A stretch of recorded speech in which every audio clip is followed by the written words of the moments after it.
Hey,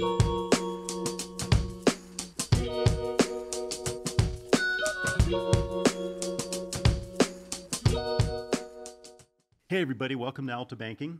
We are the podcast talks about business and all kinds of interesting stuff here in Utah, as you know, representing our community. I am Stan Sorensen. I'm your host, and I am here today with Kenny Knight. Kenny, thanks for being here with us today. Thank you. I appreciate you inviting me. I appreciate being here. Yeah, we're going to have a great conversation. Yes. Kenny is the owner and operator of Rage Fitness, as well as other related businesses that we're going to get into and talk about here in just a second. Exactly. We're going to have a good time talking about all kinds of different, all kinds of different things regarding being an independent business owner and small business owner. So, with all that having been said, tell us about you. Tell us about the business. Well, name's Kenny Knight. I'm retired from the military after 20 years. I started out in the Marine Corps, finished out in the Army, and I decided what brought me up here to Utah was driving trucks. I was down in California. I started driving trucks. That brought me up here. I got up here and I met my wife, and I stayed and I opened up a gym, and then I retired here. I started my gym before I retired, but opened up a gym, retired, and here I am. And and just enjoying myself. That's good. That's enjoying yourself's important. Yeah. Okay, so you opened the gym. Well, so we talked about this a little bit before we got started, right? So really, the business kind of started in 1995, but really didn't start in Utah for a number of years after that, right? Correct. Yeah. So let's kind of walk through that history. You know, how did you get started in '95? Where were you, and then? So in '95, I was living down in Escondido, California. I was in the Marine Corps. I was stationed at Camp Pendleton at the time. And I've always, been into training, fitness, and everything else. And I wanted to do something of my own, on my own. And because where I come from an area where the only businesses. First of all, let me tell you, I didn't know anything about owning a small business. I thought everything was corporations and everything else. The only thing I really knew that, where people were sort of running business was they were either pimps or drug dealers or something like that, or farmers, And I thought everything was corporations, and I thought you retired and you got, a pension or a gold watch, and, that was it. I didn't know that you could start your own thing. But as I started training and got out of, left Maryland, and I started learning from people, and I started training with people who owned construction businesses, hair salons, and this and that, and it just struck me like, wow, you can own a small business, you can do this yourself, and and then a lot of the places where I had trained at, the fitness facilities, I didn't really like as far as cleanliness, orderly, as far as putting weights away, and just how things were ran. And I was like, man, if I ever had a gym, I would do it my way, and just something different. And so I started when I used to work out, everybody said, man, Kenny, you always work out like you're in a rage, So rage became my thing. So it actually became an acronym for me, which stood for Real Athletes Generate Energy. And so that was my rage thing. I used to compete powerlifting and bodybuilding and stuff. And every time I competed, some people were on steroids and stuff like that. And I've always been natural. I've never done that. So that's where the acronym came from. Real athletes didn't need that stuff. That was my opinion. I just took it from there and turned it into what it turned into, So, so that's Rage. So what was it like, 07, right? I think it's when, when you came up here. That's when things got really serious. Actually, I came up here in '99. I came up here in '99. I took a break out of service, and I started driving trucks. For CR England. That brought me up here. I got recruited by them, and I came up here, and I didn't leave the compound for like the first 6 months I would come up here, because coming from where I'm from, there's a whole lot of black people. And up here I heard about the Mormons and stuff, and they had horns and all that kind of stuff. I was like, man, I ain't going out there, So whenever I came to Utah, I would stay there at my little compound, and and then when I had to leave, I'd leave out of town. Then one day, one of my friends who was a fellow truck driver, he took me out in town. And man, I had a really good time. And I was like, wow, these people are nice. This is a good area, you know, and everything else. So that's what changed my mind about, you know, about Utah, you know. And yeah, so then I came up, so I finally moved up here in 99. And then I moved up here in 99, was training at a gym down in American Fork. And, but I got back in the military at the same time. And so then I started running personal training and boxing classes in my basement while I was in the military. And that's really how things got going. Okay. Then when I finally retired from the military in '07, when I finally retired, that's when I really kicked things off. '07's interesting time to try to start a business, right? Because we've got all that housing stuff that was coming on, and then the recession kind of hits in '08. Yeah, trust me, it hit me really good. I was going to ask you to talk about that a little bit. You know, what was that whole experience like? Well, first off, when I started, so I retired, I got a lump sum of money. I mean, I still, you know, I got my retirement. I still get retirement pay, but I got a lump sum of money. So that helped. I started running boot camps at a couple different places, and the money that I was getting from my retirement, that was going to my living, my house, my wife, my kids, my this and that. So I was sleeping in my vehicle. I would drive from one place to the other, train, sleep in my vehicle, then drive to the other place, train, sleep in my vehicle, try and get home to take a shower every once in a while and stuff. It was pretty bad. Then I eventually was able to open up a place, and I had a couple partners, and that's when everything got nasty, and that was in like 2008. And anyway, it went real bad. It was a domestic dispute. I got sued for $650,000. I lost everything. I lost my house. I lost my cars. I lost pretty much everything. And I had to leave the building that I was in. And so then I just rented out a warehouse, and I worked with what I had. And yeah, it was a rough time. But, you know, we just kept on going, kept grinding. And, you know, eventually climbed back up, and but it was rough. It was rough. Well, so let's kind of come back around to the experience of starting the business and then growing the business. Number one, even at that, even in the that sort of that 2008, 2009 period, a lot of competition. Right. How did you differentiate yourself as a fitness-oriented business from all these other gyms and everything else that we see around? Well, I like to call my place a special training facility. So when I started out, it was Rage Boxing and Fitness, because I did a lot of boxing. And then so we had like a cage on one side, a boxing ring on the other. We were fighting on FX television. We were fighting USA Boxing, and we were doing training and stuff, just weightlifting and everything else. And so that right there made it a little bit different. Then and the training that I was doing was not just come into my gym and work out on your own or whatever. It was, I knew everybody that comes in my gym. Still to this very day, I know everybody that comes in my gym, comes and goes. And we everybody gets trained. You know, a lot of gyms you go into, they don't know your name. They don't care about your name. They just, you know, you pay that monthly fee, and that's all they care about. Me, you know, I tell people, hey, I might cost a little bit more, but you're going to get trained. Everybody here is going to get workout. That's love to me. You know what I mean? It might be tough love, but it's love. You know what I mean? You're going to get your money's worth. And I think that was one of the big things that differentiated, and that differentiates me from a lot of other places. You know what I mean? And that was the big thing. I don't know if I answered your whole question there. No, it's great. You know, no, it's great. Well, one of the things I noticed, today, as we were talking about as well, your model, as you said, your model's not the, join a gym, pay a fee, come in, work out whenever you want. These are the hours I'm open. So number one, the benefit is you don't have that January drop off. No. Right. That spike and that drop like everybody else has. Right. But the other thing is, your program seems to be relatively to highly personalized. Yes. Right. So Yes.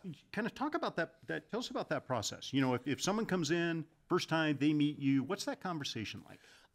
Well, I know a lot of people don't realize, and I don't really mention it, but it's almost like when I put my workouts together, there's elements that I put into my workouts that people don't even realize they're doing, but they're doing it because they just come in and do what I have written on the board, you know?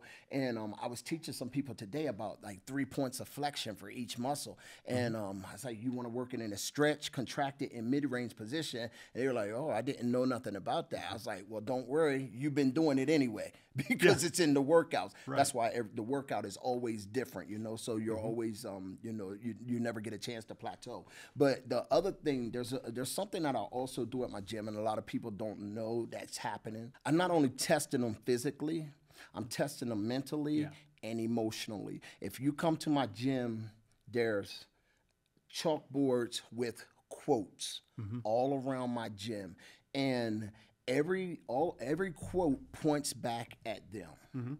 Every quote points back at them. I used to be a drill instructor in the Marine Corps, you know, so I don't have.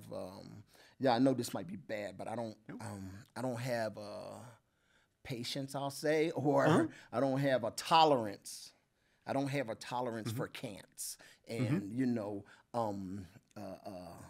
things like that, you know. And I like people to be strong physically, mentally, emotionally. So if you look at some of the boards, like one of them says, don't complain about the results you didn't get from the work you didn't do.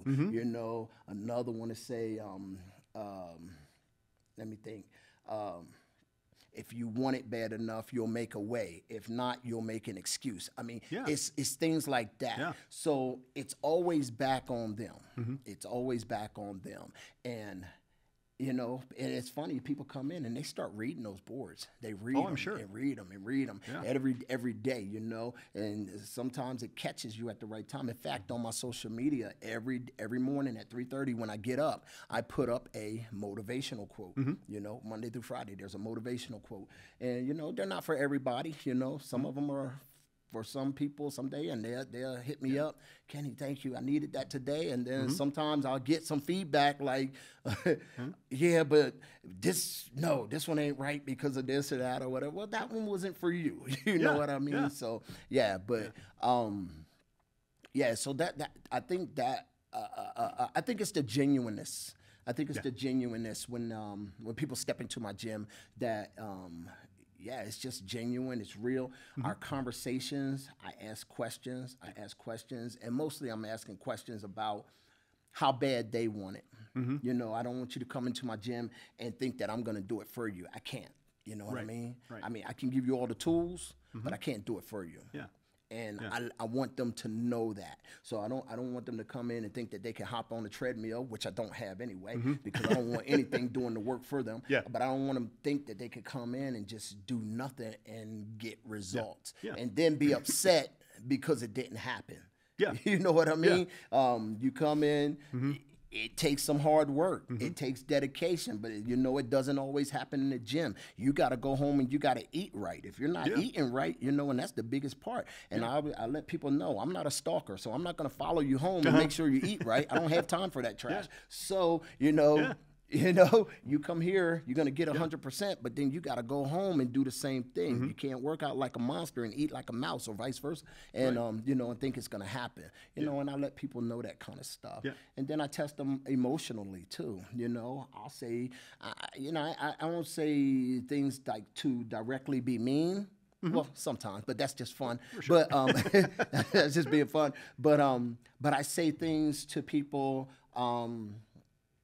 I test their resolve, you know, test them, you know, when they have an excuse or whatever, or things that I see as an excuse, I will, you know, I call them out on it. You know what I mean? Call them out on it, and I'm not so nice about when I call them out on it sometimes, you know, but, you know, and then it's funny how they realize it, like, oh yeah, okay. It's pretty funny.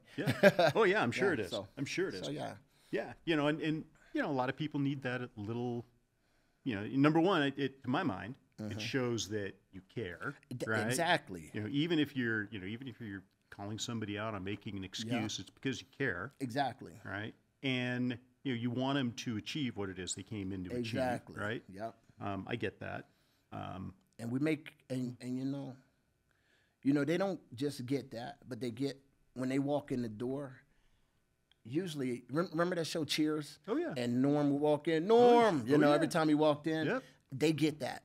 When people walk in the door and I'm somewhere in the gym, I see them, I yell out their name. Yeah. You know what I mean? Yeah. I yell out their name when they come in, or they get a hug. You know what I mean? We get a hug when we come in. You know what I mean? The guys and the girls, dap somebody up. Yeah. It's always like that. You know what I mean? So it's yes, it's tough love, but at the same time, it's still love. It's still love. You know Yeah. what I mean? It's still love. Yeah. You know what I mean? I'm gonna give you that dap and give you that. Now let's do it. Yeah. Now let's do it. You That's know awesome. what I mean? Yeah, that's great.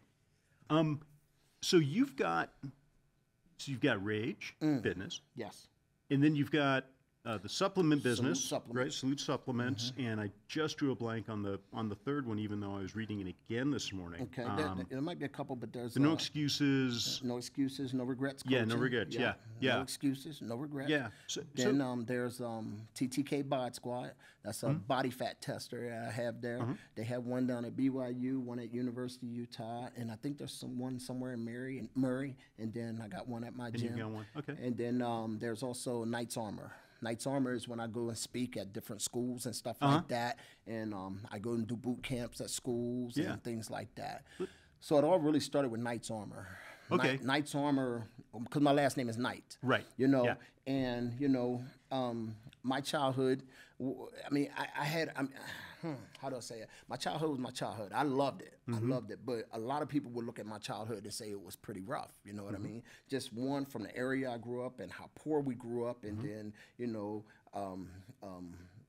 with the father I had and stuff like that. He was a tough guy, and but I always was like, I'm going to, nobody's going to be able to do this to me anymore, beat me down, do this to me, do that to me, physically, mentally, or emotionally. And so Knight's Armor, that's where Knight's Armor came from, Knight's Armor. My armor is my body, is my mind, is my, my emotions, you know what I mean? And so I put together an acronym for Knight's Armor, but that's the umbrella, and everything else falls from that. So when we're talking physically, you got Rage Fitness. When you're talking about also physically, a Salute Supplements. With the mentality, that's me going to speak at schools and stuff like that, and emotionally, same thing. So yeah, that's really the umbrella for it all, for everything, for the other things that I do. Cool. That's cool. What age kids when you're going out talking to schools? Like how young does that start? Well, last week I went and spoke at a school, Freedom Elementary, and they were sixth graders. But I've spoken to younger, third and fourth graders. That's about the youngest that I've spoken to, third and fourth graders. And but then I've spoken up here in Salt Lake at some correctional facilities and all kinds of schools and stuff like that. Yeah. Churches, whatever. Yeah. And the message is I imagine pretty consistent. Yes. Yeah. I have principles. So Knight's Armor is principles. Yeah. So you got the K for keep challenging yourself. The N for never listen to your naysayers. The I is invest in yourself. The G is setting goals. The H is hard work. The T is for take action. The S is for stay committed. Then the A is for attitude. Pick a good one. The R is for responsibility. The M is motivation. The O is outside the box thinking, and the R is for getting results. So That's yeah. great. So and I use those principles because those are the principles that help me do what I'm doing. You know, those are the principles. I could have easily fell in line with a lot of people where I'm from. I mean, because it would have been easy. I mean, to fall in line. But I decided to do something different. But it's those principles is what allow me to do something different. They allow me to mentally, emotionally. Yeah. How many of those did you develop as you were growing up? And then how many of those were sort of added once you enlisted and were a member of the Corps? I say a few of them. Only a few of them were developed when I was growing up. But then the Marine Corps really, really developed most of them. Because Marine Corps really worked a lot on principles. Right. And that's the military period. But then getting out. Once I got out of the military, because the military with the Marine Corps, all of my principles were hard. Yeah. But then after I got out of the military, with the rage fitness and everything else and what I'm doing now, it brought in some of the softer ones, or the ones thinking outside the box and things like that, because I always got to think outside the box when it comes to my gym stuff. So it brought in some of the softer principles, and so. That's really great. So so you talk about adaptation a little bit, right? Because that's part of what I'm interpreting with respect to communicating these principles and all to people is there's a level of adaptation there. Yes. Right? People need to adapt their attitude, right? Exactly. Be more results oriented or just, be comfortable in the discomfort as we mentioned earlier, there right? You go. Yeah. There are a couple of adaptations that I think are going to be interesting that I like to talk about. One of them is there are a lot of what I kind of refer to as fitness fads that go on out there, right? Right now people talk about functional fitness, and you've got the CrossFit, right? Cult, if you will. No offense to any CrossFitters that are listening, but how do you decide which elements you want to adapt to versus which ones you just, I'm going to ignore this because it truly is a fad and it's not going to be beneficial to. Whether it's powerlifting, bodybuilding, functional training, sports training, CrossFit type training, all of those, I think there's a space for all of them because there's an abundance of people.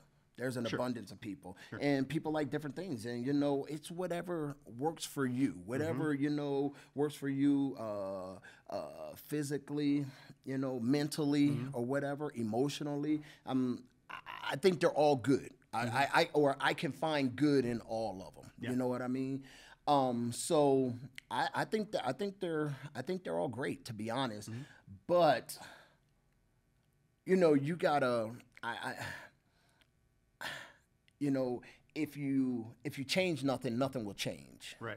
And if you want to get a different result, the definition of insanity, right? Doing the same thing over and over again, expecting a different result. If you want to get a different result, then you got to try something different. And that might be trying, so I never try and lock people. If you notice too, I don't know if you pay attention to mine, I don't lock people down in contracts. Yeah. I don't lock people down in contracts. Yeah. They can leave anytime they want. And I let them know that too. Yeah. I tell them, come in, try it out for a week for free. If you like it, stay. You don't like it, don't stay. If you don't want to be here, I don't want you here. You know what I mean? Yeah. And it's not like I'm trying to get rid of people, but I want people to, they need to be happy. You need to be happy where you're at. And, you could be in my gym and be happy for a while, but then it's not giving you what you want somehow, well, go try something else. It might be for you. Yeah. So, and sometimes it is. I mean, heck, I've done powerlifting. I've trained at other gyms, done powerlifting, and all the other things too. So I've never done. I can't say I've never done CrossFit, but I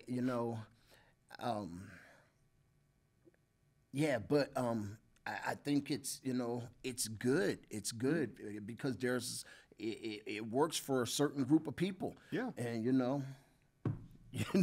if that's where and that's where you find home, and that's where you're comfortable at, or whatever, then do it. Yeah, I like that. Yeah, I like that. Yeah. The other adaptation is adapting the business to what's going on out in the economy and out in the market. Yeah, we talked about that a little bit already with respect to, the initial, the recession, right?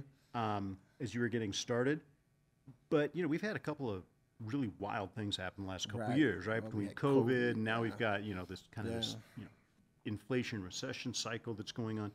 Talk about the way that you, I mean, let's kind of talk about with the COVID adaptation first, right? Where people were supposed to be staying home. Well, the one thing I loved about, I believe we can learn from everything.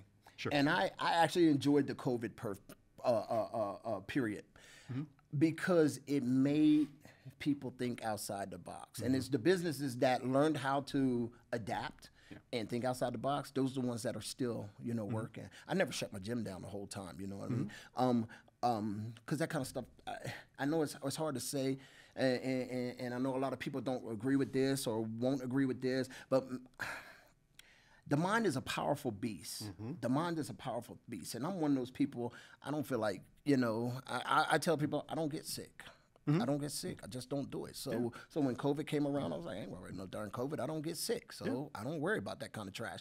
I believe that you bring things to fruition. You know what I mean? If you think about it, think about COVID all day and this and that, well, then guess what you're gonna about to get? Yeah. You know what I mean? Yep. Leave that trash alone. I equate what I do in the gym to life too. And I was, let me tell you this before I answer that, right? I was sitting in my gym one time. And, this was COVID. And where my gym is, there's a store right over here, kitty corner. And, we always talk about the culture. And I read about what's going on at home in Maryland and stuff, and how many murders we have every week and all this kind of stuff, and the violence and this and that or whatever. And I'm like, y'all don't understand, you know what I mean?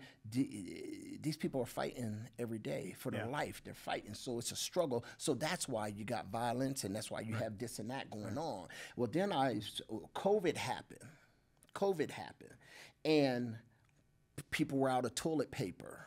And they were out of this and out of that. And I sat there in my store. I sat there at the gym and I watched people come in and out of the store. And I watched people start fighting. I watched people this and that. And I was like, boom, there you go. Yeah. There you go. This is what they're going through back home all the time. So, I hope y'all paying attention and seeing what's going on. But so part of that was, adapting to that was pretty easy for me, really, to be honest. I think things that happened to me in my life, in the way I grew up and stuff, grew up with poor, grew up struggling, making ends meet, and so on and so forth. It prepared me for this kind of stuff, you know what I mean? So now when we have hard times, it's not hard to me.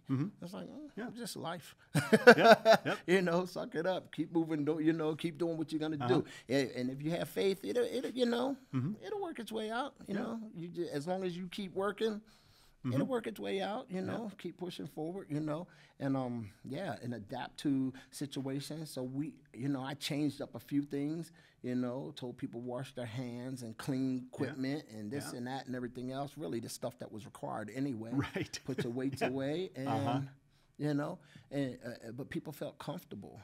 I mean, even when they, when stuff was haywire out there, they felt comfortable coming to the gym. Yeah. They felt comfortable coming to my gym. And I love that. So it was, we were saying earlier, any small business, right, needs to be able to adapt in a certain way, and we really were tested, and from what you've said, it didn't fundamentally change your business in a lot of ways, but it maybe just reinforced some habits that you want people to develop, like clean your equipment, etc. Right. And it did change. It made me do like online programs, do more online programs, and that have done nothing but benefited me now. There's a residual income that comes in from there, and I'm like, oh man, I don't think I would have ever done this if COVID didn't happen.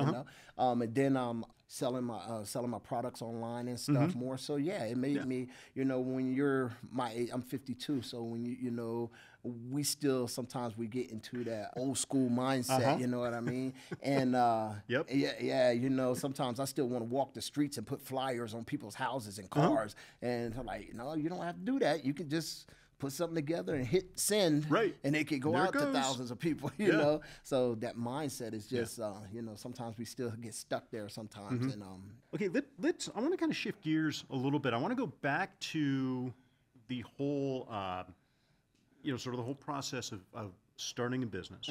But I want to take it from a slightly different perspective, right? So we've talked about it as, independent businessman, starting a small business, crowded space, et cetera, right? Have you done a great job of differentiating yourself and all. Exactly. Now let's, if we can, let's talk a little bit about that experience from the perspective of being a black business owner. Yeah.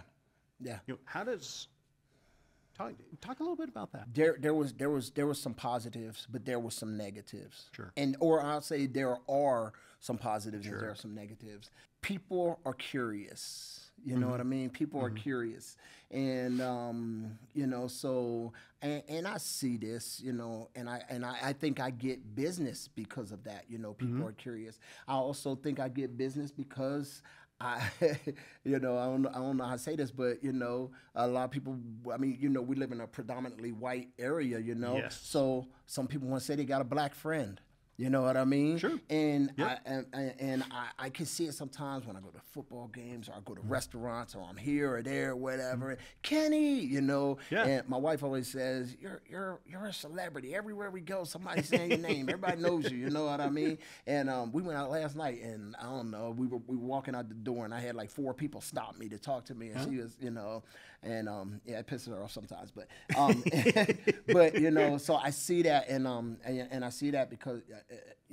When people want to come to my gym, a lot of the families here have adopted black kids, and they want to bring their kids to me because so the kids can relate, so they think I can relate with them better, and so on and so forth. So there's a lot of positives. And because I'm different, it differentiates me. It's easy. Kenny, he's the big black guy. Yeah, we know him. You know what I mean? Yeah. So, it just, I see the positive. Yeah. Now, but I've seen some downside too. Sure. People are intimidated by me. I don't know if that has everything to do with race. It might has to do with my demeanor too. I think I have a pretty strong presence when it comes to, with the mindset and this and that or whatever. Yeah. Also, I'm one of those people, I'm a disciplinarian. You know what I mean? I'm a disciplinarian. So, kids talking back to parents and stuff like that. That doesn't work for me too well. You know what I mean? And I'm quick to say something about that kind of stuff or, So, so that's part of it. But, and I've also, to be honest, I think that there's been times where things didn't go my way because of my race. And when I say things didn't go my way, I may have not gotten a loan, or I may not have gotten a whatever. Yeah. Or, Yeah. And, but, for me, and because when you grow up with that kind of stuff, you know what I mean? You grow up with that kind of stuff. It's almost not a negative. It's almost just an obstacle. You know what I mean? It's like, okay, I can still accomplish this. I just have to move differently. I might have to move differently than you, but I can still get there. You know what I mean? Yeah. You might be able to go there in a straight line. I may have to go this way and then go that way and go back there, boom. But I can eventually get there. And and that's and when you're used to doing that, it's not such a big deal. And I may have to do that because of race. I don't know. Maybe because of education. Maybe because of my lack of knowledge. I don't know. But I just see it that way. You know what I mean? Yeah. I think mentally I'm strong enough that I just don't let things, I don't let things stop me, and I don't let things bother me. Yeah. You know what I mean? Yeah. Have you found it? Have you found that things have changed? Over the last 15 years or so, it's. Things have changed, or people changed towards me, or what? Yeah. I mean, people changing towards you. And we're as the population gets to be more and more diverse. And kind of more and more aware. Yeah. Right. if that's the right word. Yeah, it You know, is. Yeah, yeah, Yeah. I mean, I'm just wondering what you've noticed, and you know, if you've noticed changes or anything like that that really stands out. Okay, let me say a couple things. One, yes, change towards me. One time, let me tell you a story. I'm driving home, and I'm in a 71 Chevy Nova, my old 71 Chevy Nova. I love my hot rods. And I would love that car, by yeah, the way. yeah, you That's an would, awesome car. yeah, I drove up here from California in a '64 Chevy Nova, one of those old box Novas. Yeah. Ooh, that thing was sweet. And my dumb behind sold it, and now I want it back, and I can't get it. But anyway, so I'm riding around. I'm coming home in this car, and I got a bandana on my head because I just left the gym and everything else, and I got a tank top on, and I'm riding with my girlfriend who is now my wife. And we're coming through town, and then we make a left. And as we make a left, there's a cop sitting on a corner, and he shines his light at my car. And I told her, I said, "Hey, we're getting ready to get pulled over." And I knew we were going to get pulled over because I was black. I knew it. And sure enough, we got pulled over. Yeah. We got pulled over. He didn't come to my side. He went straight to her side and asked if she wanted to be there. Wow. Yeah, like I had kidnapped her or some kind of trash, you know. And then after she's the one that got pissed off. I laughed about it because I'm like, you freaking idiot. I ain't trying to kidnap nobody. But anyway, but he finally said he stopped me because I had a dim light. The light wasn't even out; it was just dim. You know, he said I had a dim light, whatever. You know, so yeah, we go to that, and to now, those police officers work at my gym now. They work out at my gym, you know. I mean, well, some of them, you know, they work out at my gym now, and I go over to there, and they've taken me through great police officers. They've taken me through their new building and shown me all around and everything. Some of them are really good friends with me. They still come over to my gym and work out, and their kids work out with me. They work with me, and yeah, so things have changed that way. And plus, it's like I told you, like my wife said, you know, everywhere I go, Kenny, you know, everybody knows who I am. Yeah. So and yeah, things have changed a lot in that way towards me. But now, if you're talking about towards black race, yes. But, and I've always said this, and you know, you could take this with a grain of salt, but there's a lot more interracial couples. Right. There's there's kids. I mean, and a lot of these white families, they're adopting these black kids, and all of this is happening, and now, even when they look, even a couple of my daughters are white girls, you know what I mean? And I've been with them since they were 3 and 1. Yeah. So now when they look and they see something like the George Floyd thing, I'll say the George Floyd thing, you know what I mean? They don't just see some black man being whatever by some cop. They see dad. Yeah. You know what I mean? So now it's affecting, you know, so now they got half black kids because they, you know, or they got black kids they adopted or whatever. So now it's not just affecting black people, now it's affecting white people too. Yeah. I want to go back to something that you just, because now I'm kind of thinking about it, what you just said, you know, before we started rolling again. So 3:30 in the morning, that's when your day starts. That's when I start, right? Yeah. How early do you have people starting to come into train? 5 a.m. Okay. Yeah, but I love my alone, quiet time. You know, but I'm an empty nester now, so I really don't need to get up there early anymore. But it's habit now. Yeah. You know what I mean? Yep. Just habit. And and plus, you know, my family's all on the East Coast, so. So when I put up my motivational quotes and stuff like that, it's although it's like 3:30 here, 3:45, it's 5:45 there. Right. You know what I mean? Yeah. And they're ready to get to the they're gym and getting stuff up. like that. So I mean, and even every day that I take pictures of the workouts that I put on my board. Right. I take a picture and send it out on Facebook. I send it out here at 5 o'clock, but back there it's 7 o'clock. And you know, and if I don't send it out, I get response. Hey, what's the workout today? Yeah, you know what I mean? do. I'm like, you're in New York. What you worried about what we doing? I'm in Utah, you know. But you know, there's still, you know, I get it, you know. So yeah, now it's almost like I almost feel as much as I enjoy getting up and this, and I almost feel obligated to now too. You know what I mean? Because I know people are, people are following waiting, that kind yeah. of stuff. And Yeah. I'm like, it actually feels good though. It Yeah. feels good though. So How many people in that 5 o'clock class come in complaining about 5 o'clock? you know what? None of them. None of them. The only ones that, well, I ain't gonna say none of them. The only ones that complain about 5 o'clock are the new people, and those are the ones that come to boot camp. So they're new. They're not used to it. They're coming to boot camp, so they're fresh. But everybody else that shows up at 5 o'clock, they're here. They really not supposed to show up until 5:30, but they like 5 o'clock. So I'm like, well, I'm not going to tell you can't come. Just, stay out of my way, But then, so it's only the new people that complain, and they complain for a little while, but then they get used to it. Over it. And you know what? We got such great people at the gym. It's fun. It's not only fun, it's funny. I mean, we do a lot of laughing. But we, like I said, it's almost like a family environment. If there's a new person that comes in, there's a couple ladies at the gym.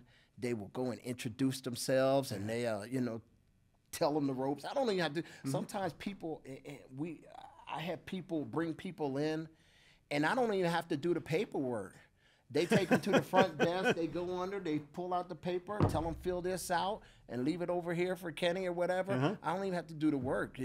That's they cool. just, everybody knows. And then when people don't put their stuff away or whatever, they say something. I don't even have to say stuff anymore. Every once in a while I do, but most time the people in the gym, they tell them, hey, put stuff away, please. It was good when you got here. Make it good for everybody else who comes in throughout the day too. I mean, people, it's I don't even know how to explain it. Yeah. We have a really good climate, a really good culture, and we, some of the conversations we have in there. I mean, they could be podcasts, be good podcasts. I'm like, man, I wish we had video. Start we filming. have some good conversations. Exactly, it's crazy. It's crazy, but it's a good time. We have a good time, and sometimes the conversations are really deep.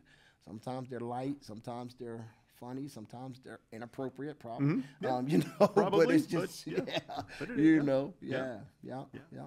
It feels very community-like, and I think that, that's, if you think about differentiators, right? We've talked about the program. The program is different. Yeah. But and your approach is different, right, than a lot of other people's approach is going to be, right? Unique to you. That community environment that you're describing also feels like a real differentiator to me. Can I tell you what I really think it is, or what I think a big part of it is? And it's something that differentiates like the Marine Corps from other things. It's the discipline. Yeah. Yeah, it's a disciplined environment. And but it's a disciplined environment. There's a workout. There's an expectation.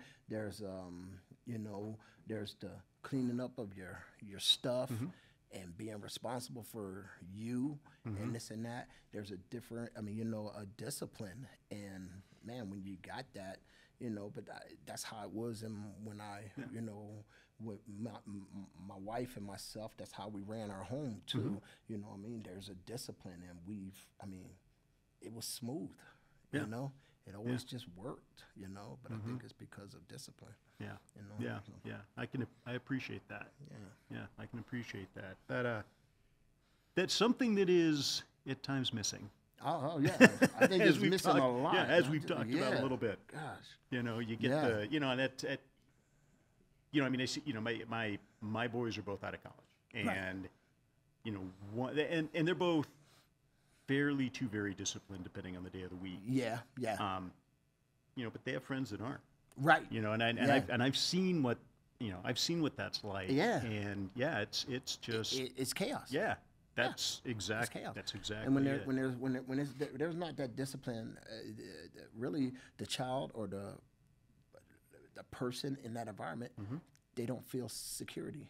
Yeah. And that's why, I know a lot of times parents want to be friends to their kids and this and that. I know we're talking about something that ain't even do with the gym. But that's okay. That's all right. Well, I think when if there's no discipline in the home, kids don't feel the security in that home, and then you know, and then it's chaos. You know what I mean? Yeah. And I know a lot of these parents want to be friends to their kids and this and that, but you know. You know, and then they, you know, the kids 18 and you let them loose on the world, and then I got to deal with this individual. Yeah. And Yeah. the world ain't always nice to you. No. The world ain't always nice to you. And I, you know, I used to let my kids know that. I let my kids know that. I'm like, hey, you know what? You know, you might get this at home and the discipline at home and this and that, but be glad you're getting it from me because I love you. I'm not going to hurt you. Yeah. You know, you go out there and you do some of this stupid stuff with people that don't love you, they might shoot you. They might beat you. They might do whatever to you. You know what I mean? So no you know, predictability. No. So you know, I'm gonna do. You're gonna get the training and whatever in the house with people that love you. That way you can go out there and be a compliment to society or whatever. You know, and whatever to society instead of a menace. Yeah. You know what I mean? Yep. I know. So, Yeah. And you know, and it's, you know, as I talk to other, you know, business owners, I talk to the, you know, just people that hire people, that lack of discipline, which, you know, then translates to kind of a lack of accountability. Yeah. I mean, you see it. It makes it hard to manage. Yeah. Right. It makes, you know, I mean, you know, I mean, you're, you know, as you know, you're an employer, right? And, you know, I imagine that someone that does not have a degree of discipline and is willing to take a degree of accountability probably knows in about the first 10 seconds that they're in your door, if they want to come to work for you or work with you, that they're not a good fit. Yeah. And I can really say when you don't have that discipline, you probably don't even have a business. You probably don't even have a business. You may have started one, but it's not gonna last. Yeah. So, and when I started Rage, and when I actually out of my house and got into a building in 2007, started Rage, there was some boot camps that started, there were some CrossFit gyms that started, and this and that. I think there was like 11 other places that started at the same time I started. They're all gone now. Yeah. Now there are still a couple CrossFit gyms around my area, and you know they're ran by good people. I know the gym owners and stuff, good people, and they do well. And there's other places around me, but some of the ones these particular ones that started up the same time I started up with, they're gone now. Yeah, they're gone. Yeah, and you know. But that's a big part of it, you know. Yeah. And discipline, of course, is a part of discipline is doing things that you don't want to do, but you do them anyway because you know they have to be done or they need to be done. You know what I mean? That's discipline. And getting up at 3:30 in the morning, you know what I mean? Staying to the gym till 9 o'clock at night and, you know, starting all over again.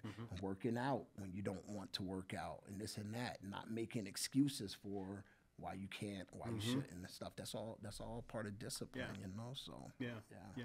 And it's easy to lose that at times. You know, what advice would you give to somebody who, you know, kind of wants to, you know, either they have kind of fallen off, you know, it could be injury, could be illness, could be just you know whatever, right? We don't know, you know, but they've fallen off.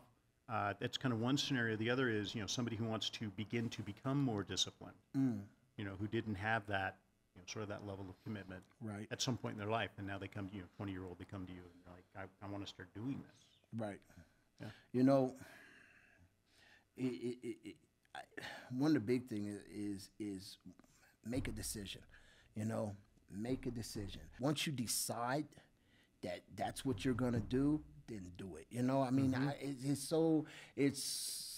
that's such a, I ain't gonna say a loaded question. That's just such a hard one to answer. You know what I mean? Yeah. Because one of my principles is take action. You know what I mean? That's like one of the most important ones. You know, because nothing happens without action. You got to take action, and but you got to make that decision to do it, and then just do it. And one of the biggest things though that I always tell people do is write it down. Write these things down. What you want to accomplish, what you want to do, places you want to go, dreams you have. Write them down. You know what I mean? Because then subconsciously, they're there, and you go back and look at that list, you'll see that you've either accomplished those things or you're on your way to accomplishing them, though, you know? So, but the big thing is just to make a decision and then just do it. And then don't let nothing get in your way. You know what I mean? Don't listen to the naysayers. And I would do it working silent. Don't tell anybody about it. Don't tell anybody, because you tell people and people don't see your dream. They don't see your dream because it wasn't given to them. Yeah. You know what I mean? They don't understand. It wasn't given to them. They have their own dreams and their own goals, and those were given to them, but yours is given to you. And don't tell anybody, because people might say, you can't do that, because that's what people do. Yeah. That's what people do. And those are your naysayers. Right. You can't do that. And as soon as someone tells you that, sometimes that's all you need. One person to tell you can't do it, and you can't do it. And you might believe You know it. what I mean? Yeah. Yes. Like I always say, whether you think you can or you think you can't, you're right. So, you know, so sometimes it's, I'll decide to do something and I just work in silence. Don't say anything. Yeah. And then when it happens, surprise. Yeah. Yeah. You know, Yeah, I like that. you know, because I just sometimes I just don't want to hear your feedback. I don't want to hear what you got to say or whatever, because I don't want you to tell me that I can't do it. You know what I mean? Right. So, yeah, that's a hard one though. You know. Yeah. Yeah. You know, there's you read some stuff, or I've read some stuff, I should say, that also talks about, you know, a little bit is better than nothing. I mean, how would you react to that? I definitely agree. You know, at least do something. I mean, it's almost like people. I get people that come to the gym every day, and they do a little something, and then they'll talk. I mean, you know, they might be there for an hour and a half. Sometimes they'll work out for a little bit, and then they'll conversate the rest of the way, or they'll conversate a little bit and work out the rest of it. I don't know, but you never know what's going on with someone. You know, where their mental state is, where their emotional state is. And sometimes that's what they need. You know, sometimes that's just what they need. So I'd rather have them come to the gym, because that showing up is half the battle. Right. So I'd rather have them come to the gym, be around positive people, be around this environment, you know, where people are working hard and working on themselves. You got all these quotes up on the wall. You got people saying positive things and this and that. And, you know, I'd rather have them do that than lay at home in bed. Yeah. You know what I mean? In fact, I have someone that I'm training right now, and, you know, she's been hit and miss. And that's one of the things I told her. Hey, you know what? Just, you know, she told me she's been depressed and this and that. I'm like, you know what? Just get up and come to the gym. Just be there. You know what I mean? Yeah. I don't care if you come and sit beside me and we just chat the whole time. Just come and be around some positivity. You know what I mean? Yeah. So that's when I say, yeah, a little bit is better than nothing. You know what I mean? You know, just be in the environment sometimes, and it'll, you know, it'll change your whole mindset, and you know, and motivate you and push you to push harder next time. Now, don't make it a habit, of course. You know what I mean? In fact, I just read this book not too long ago. Well, I listened to this book. I listen to books when I work out, but it's called Atomic Habits. You know what I mean? Perfect. Great book. But yeah, so you don't want to make that kind of stuff a habit, you know. But I mean, just doing a little bit. Yeah. But you know, sometimes that little bit is what can get you going again. You know what I mean? So yeah. So I will agree with that saying. You know what I mean? Yeah. In some things. Yep, I get it. I get it. So, what advice would you give? You know, just sort of general life advice. You know, would you give to somebody, or what? Let me ask that question a little bit differently. What advice have you given in the past that you look back on and you go, that was smart. Good for me. That was smart advice that I just gave. You know, I give people advice all the time, and you know, my advice, of course, isn't for everyone. But like I said, one of the things that I really say is write it down. You know what I mean? Yep. Whatever it is you want it, whatever, write it down. Another thing, stop trying to make people happy. because you're not. It's not going to happen. Yeah. You know what I mean? You might make a few people happy, but then just making them happy. Are you true to yourself? And see, people like genuine people. You know what I mean? Right. And that's the beauty of my gym. I'm genuine with everybody, but the beauty. I mean, people in there are genuine. But I'm not there to make you happy. I'm there to help you get results. You know, and if and if I did something to make this person happy, it might piss the next person off. You know what I mean? Yeah. So so don't even try and make anybody happy. You know, just be genuine, be true to you, and have good morals and everything else. So when you go home, you can sleep at night knowing that you did the right thing or whatever, and that's all that matters. Don't worry about what people have to say about you, what people have to think about you, because people are always going to have something to say about you, and people are always going to have something to think about you. So don't worry about it. You can't do nothing about it anyway, right? You know, there's another thing I always say. You know, there's three kinds of people in this world: people that watch things happen, people that talk about things happening, and people that make things happen. Make things happen. You know, make things happen. If you don't like something the way it is, change your attitude about it. You know, everything that I talk to people about, really, I put everything on them. You know what I mean? I put everything on them. You know, and it just it just works. You know, it just works. So. Yeah, there's so much more, you know, but I guess it depends on the context on which I'm talking to the individual. But but you know, one of the big things about doing what I do in the gym is and I'm not a professional at it, but there's a lot of therapy that goes on in this. I can only imagine. Yeah, there's a lot of therapy that goes on in there. It's pretty fun though, you know. But there's great people, you know. Any other parting thoughts? Keep challenging yourself. Keep challenging yourself. If it don't challenge you, it won't change you. So keep challenging yourself. And don't be afraid of challenges. You know, so many people are afraid to fail. But if you look at the steps of success, failure is in there quite often. If you don't fail, you can't succeed. You know what I mean? You have to fail. That's part of it. That's part of learning. That's part of growing. And if you're afraid to fail, you're not going to exceed because you're not even going to take the chance. Right. You know what I mean? But so many people are afraid of change. They're afraid of failure. They're afraid of success.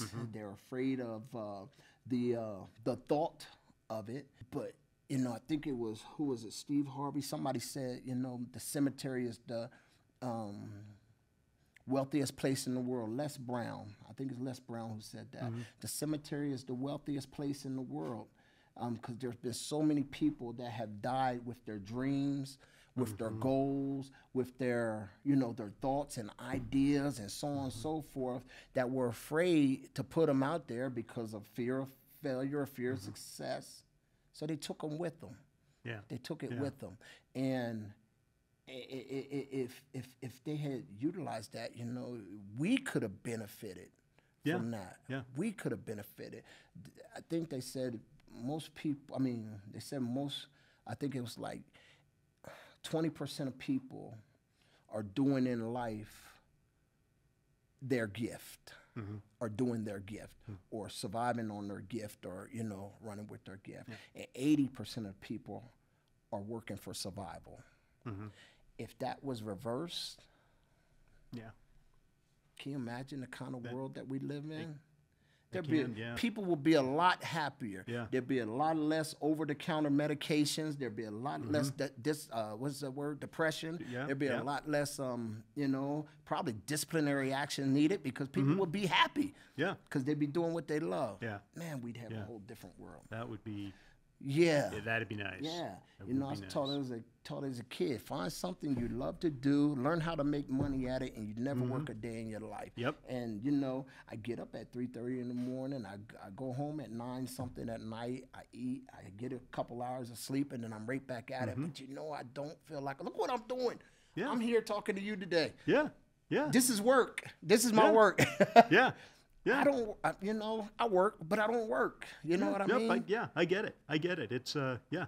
Even when I'm training people, we're talking, we're chatting, you know, we're laughing and this and that. Like I said, we have great people at the gym. So we were talking about this yesterday. I know you asked me for a parting thought. We're good. No, we're good. Mouth. I'm sorry. Nope, we're good. But we were talking about this yesterday. Some lady, we were talking, lady at the gym, and we were talking about, you know, some people are like, Kenny, how do you do it? How do you get up at 3:30 every morning and only sleep for 4 hours and this and that and everything else? And I'm like, look what I do. You know? Yeah. I mean, it's easy. It's easy. I know that I'm going to get up. First of all, I'm excited because I know I'm one of those people I have to challenge myself. Yeah. You know, I'm one of those people, I put something out on social media and then I look at it and be like, oh, crap. Now I got to figure out how to do it, you know, because I put it out there now. Now I got to figure this thing out. And, you know, so I love that. I challenge myself. So I'm excited about that. And then I'm excited because of the people that there's a few people at the gym that, man, they make me laugh so hard every day. They, you know, they you know, whether they're talking crap about me or somebody else and this and that, but it's all in fun. Yeah. And it's just, and all day long, man, I just got these great people to talk to. And then I get calls from, you know, people like you, Stan, or texts from people like you to come up and do this and do that or speak at schools. And I'm like, oh, heck yeah, you know? Yeah. That's exciting to me. Yeah. You know what I mean? Yeah. That's exciting. I could stay up 24 hours doing stuff like this, you know? Yeah. Doing that kind of stuff. Yeah. So, I guess, like I said, you know, my parting words would be continue challenging yourself. Yeah. Challenge yourself. Challenge yourself. Don't be afraid to fail. Get comfortable with being uncomfortable. Yep. Get out of your comfort zone. Ain't nothing good in there. Ain't nothing good gonna come to you in your comfort zone. Get out of there. Do something different. Yeah. I love it. Go out there and look for the fails. Yeah. I love it. Where do we find you online? Like I said, you can hear some of my talks and stuff like that, or clips of my talk on YouTube at Kenny Knight's Armor, or on TikTok, same thing, Knight's Armor, and Kenny Knight. My gym stuff is on Rage Fitness. Yeah, there's a Rage Fitness Facebook. There's a Rage Fitness YouTube channel. Rage Fitness TikTok thing. If they want to learn about my supplements, we got a Salute supplement on TikTok. We got a Salute supplement website. My website for the gym is ragegyms.com. So I'm all over social media here and there, you know. Yep. I got young people showing me how to do that kind of stuff, you know. 'Cause like I said, that gives some of us have more trouble with that than we should. I'm challenged. Yep. You and me both, my friend. You and me both. But it's out there though. Kenny Knight. Most of my stuff is on YouTube though, you know. So, cool. All right. Yeah. So if you're interested, you want to learn more, go to YouTube and look for Kenny's content out there. And Kenny, thanks a lot for spending time with us today. I really appreciate it. I had a great time. Oh, good. Yeah. Thank you. I appreciate you. I appreciate you inviting me, and I had a good time. It was fun. Good. I'm glad. I'm glad to hear it. Great. For everybody else, thanks for tuning in and listening to Altabanking. And remember, you can subscribe to the podcast anywhere that you normally subscribe to podcasts. So until next time, thanks again, and we'll talk to you soon.